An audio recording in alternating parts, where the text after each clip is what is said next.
Hi, welcome to Celebration Bar Review. This is another in our continuing series that I've titled Exam Peace. And this one's a particularly appropriate message, I think, because as I'm recording today, we're just on the outset of bar exam results being released. A few jurisdictions have already released, more are coming, and we're really coming into the heart of that period of time when the results come out. And so this message is really for those who are waiting for their results, as well as those who are going to be taking a bar exam somewhere down the road and kind of trying to get a sense of what that might be like waiting for results. In large part, today's message is really a recap of an email that I send after virtually every exam to my students. It's probably the single most commented on email that I send out of the entire series. And I think it seems to touch a chord in a lot of people. So I apologize that I'm going to be reading it, but I want to get the wording just about right for you. It's been a few weeks since the bar exam. In a short time, results are going to start to be announced, as I said, in different jurisdictions. And given that time frame, it seems like an appropriate opportunity to address a question that I'm often asked, but I rarely seem to have the right words to answer. For many of you who are waiting for your results, the great relief of simply getting the test over with is enough, and you probably won't think much more about it until the envelope or the email notice arrives with your results.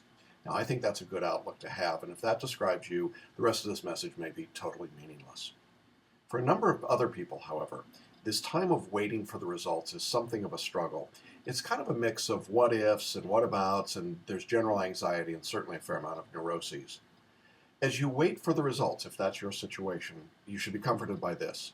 Most of you will pass the bar. Certainly if you're in our course, I can say that with a great deal of confidence. Unfortunately, if you're talking about California or New York or some of these other jurisdictions, most of you won't pass the bar, and that's really troublesome. Nonetheless, whether you're going to be one of those who pass or fail, the question that I think anyone who fails is going to be asking is, why did some succeed and others did not? For a few people, the easy answer is to poor results will be fairly obvious. They didn't spend enough time studying, or there was a crisis at home or at work that diverted their attention before the bar exam. In a few cases, undoubtedly, there will be students who blame their bar review for providing a deficient course. You can do a search and find the people that just think I'm an absolute idiot. By the way, there are an awful lot more people that think we're pretty strong and pretty good. But the point is that there are those who will always blame their bar review course. There will be those who blame the examiners for writing an unfair exam, or blame the examiners, particularly in a state like California, for grading in a way that seems irrational and unfair. Truthfully, I could deal with all of those responses. I don't have an expectation that everyone will feel that the exam is fair, or feel that every course is doing exactly what it should, or that I've been everything that people would expect. The problem for me comes with those who do exactly what we ask of them to do, certainly in our course, who make the effort and still fall short. It doesn't seem fair. It doesn't seem just. Now, a few years ago, I read a wonderful book by Philip Yancey. It was called Rumors of Another World. Yancey is a terrific writer. He's done a number of books that have a Christian-based theme, and they're provocative and thoughtful books. But in Rumors of Another World, Yancey seeks to explain in one part of the book some of the contradictions of why God's world is sometimes so seemingly messed up. He notes that people of faith are called to live in two very different worlds. There's the city of God, he calls it, that's unseen, and there's the city of this world, which is the visible world that we know and function in. In the city of this world, passing the bar exam, taking a new position, receiving the accolades of being a member of the bar, the prestige that comes with that seems nothing less than huge, and certainly in this economic era, it's a big deal. It's the gateway to paying your bills, to opening the doors in your career, making a difference in your life, maybe moving someplace you've always wanted to live. It matters. And yet there's this other thing, the city of God, which seems to call us to renounce those very same things: prestige, money, material trappings of success. And therein lies a dilemma. I've had students call in every exam and ask, why me? Why can't I pass? I tried, I studied so hard, nothing works.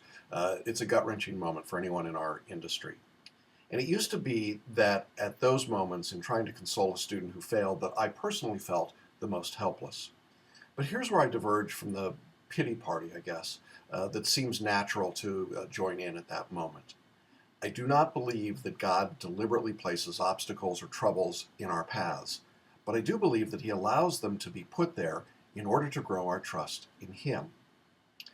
If you're a regular watcher and reader and listener, I've told you the story previously about some of my students, including Tina. She was a student who failed the California bar 21 times before she finally passed. I worked with her over the last 3 exams she took, and she wore me out.